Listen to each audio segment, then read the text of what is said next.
பேச்சுலருக்கெலாம் இம்பார்ட்டண்டான ஒரு மிக்சட் பருப்பு பொடி பார்த்துடலாமா. கடாயில் கடலப்பருப்பு போட்டு நல்லா பொன்னிறமாக வறுத்துக்கோங்க. கண்டிப்பான முறை வந்து தீயை கொஞ்சம் சிம்மாக தான் வச்சு தான் வதக்கணும். ஓகேங்களா. நல்ல பொன்னிறம் வர அளவுக்கு நல்லா வறுத்து எடுத்துக்கோங்க. வறுத்துட்டு அது அப்படியே ஒரு தட்டில் வந்து நல்லா ஆற விட்டுருங்க.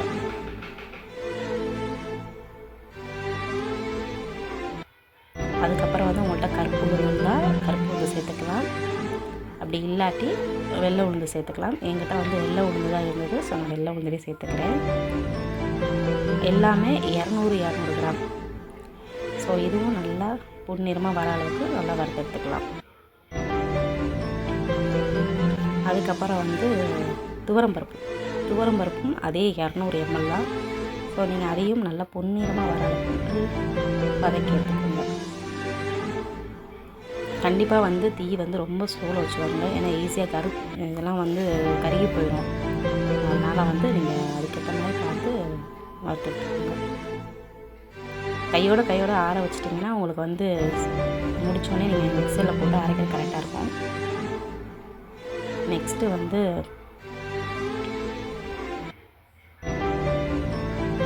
எள்ளு சேர்த்துக்கலாம். எள்ளு வந்து கண்டிப்பாக நம்ம வந்து கருப்பு எள்ளு தான் சேர்க்கணும்.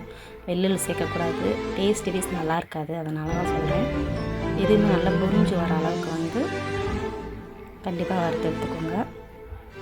அப்பப்போ வந்து என் நானா வந்து இப்படி தான் சேட்டை பண்ணுவார். நம்ம என்னென்ன வறுத்து வச்சுருக்கோமோ அதெல்லாம் எடுத்து சாப்பிட்றதுக்கு. அதுக்கப்புறம் வந்து சும்மா ஒரு 50 கிராம் மட்டும் நம்ம வந்து கடலப்பருப்பு பொட்டுக்கடலை சேர்த்துக்கிறோம். பொட்டுக்கடலையும் 50, வெள்ளை உளுந்தும் கருப்பு உளுந்தும் 50.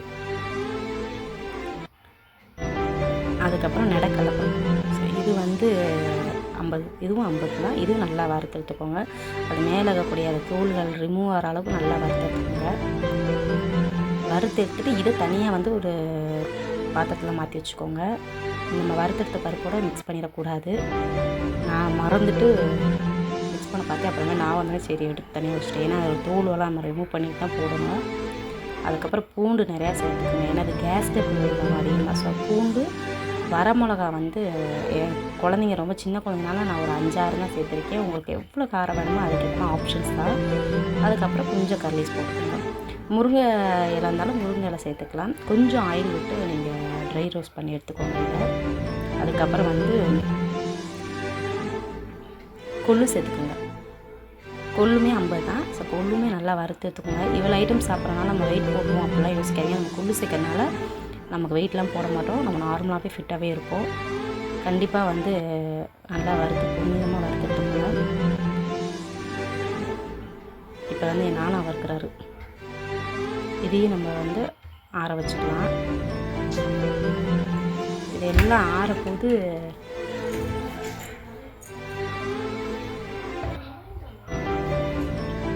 நல்லா ஆற விட்டுருங்க.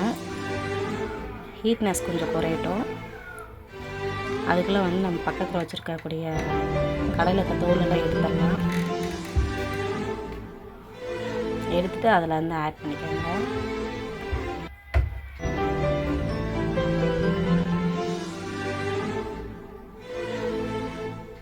எல்லாத்தையும் எடுத்து மிக்சியில் போட்டு நமக்கு எவ்வளோ தின் பேஸ்ட்டாக நல்லா வந்து பொடி பண்ணுற அளவுக்கு நல்லா அரைச்சிக்கலாம்.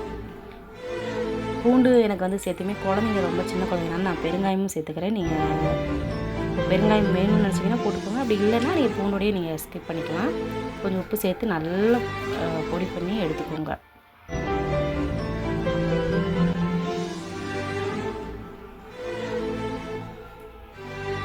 அப்படியே பொடி பண்ணி எடுத்ததுக்கப்புறம் நல்லா சுட சாதத்தில் கொஞ்சோண்டு நம்மளோட மிக்சர் பருப்பு பொடியை கொஞ்சம் ஆட் பண்ணிவிட்டு நல்லெண்ணெய் ஊற்றி சாப்பிடுங்க. செம்ம டேஸ்ட்டாக இருக்கும்.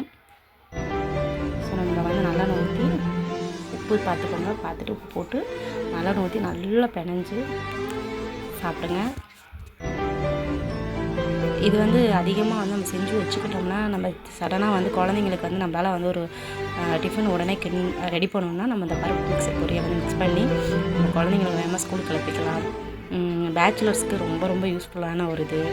நம்ம எங்கே ட்ராவலிங் போகிறோம் அப்படின்னாலுமே நம்ம அதை தாராளமாக அதை எடுத்துகிட்டு ஒரு கத்திரிக்காய் தொக்கோ இல்லை உருளைக்கிழங்கு ஃப்ரையோ இல்லை எனிதிங் ஒரு அப்பளம் கூட பொரிச்சு வச்சுட்டு எடுத்துகிட்டு போனாலும் நமக்கு அன்றைக்கான டின்னர்ஸ் முடிஞ்சது, சாப்பாடுலாம் எல்லாம் தேவையான ஐட்டம்ஸ் எல்லாம் முடிஞ்சிடும். இதை நீங்கள் கண்டிப்பாக ட்ரை பண்ணுங்கள். இது நானாவோட ஃபேவரட் டிஷ் இது.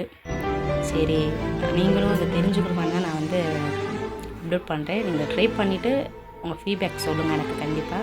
இப்போ நானாக்கே ஊட்டி பார்த்துக்கோங்க, எப்படி அவனோட ரியாக்ஷன் பார்த்துக்கோங்க. ஏன்னா அது அவனுக்கு ரொம்ப பிடிச்சது. ஸோ கண்டிப்பாக அவன் நல்லா தான் இருக்குது சொல்கிறான். நீங்களும் ட்ரை பண்ணிவிட்டு உங்களுக்கு பிடிச்சிருக்கா இல்லையான்னு சொல்லுங்கள். சப்போஸ் உங்களுக்கு இந்த பருப்பு பொடி வேணும்னா உங்களுக்கு நான் லிங்க் லாஸ்ட்டில் அனுப்புகிறேன். அந்த லிங்க்கில் வந்து நீங்கள் எது வந்தாலும் டிஎம் பண்ணுங்கள். உங்களுக்கு பருப்பு பொடி நான் சென்ட் பண்ணுறேன். அதோட ப்ரைஸ் ரேட்டுமே நான் உங்களுக்கு மென்ஷன் பண்ணியிருக்கேன். ட்ரை பண்ணுங்கள். Thank you friends.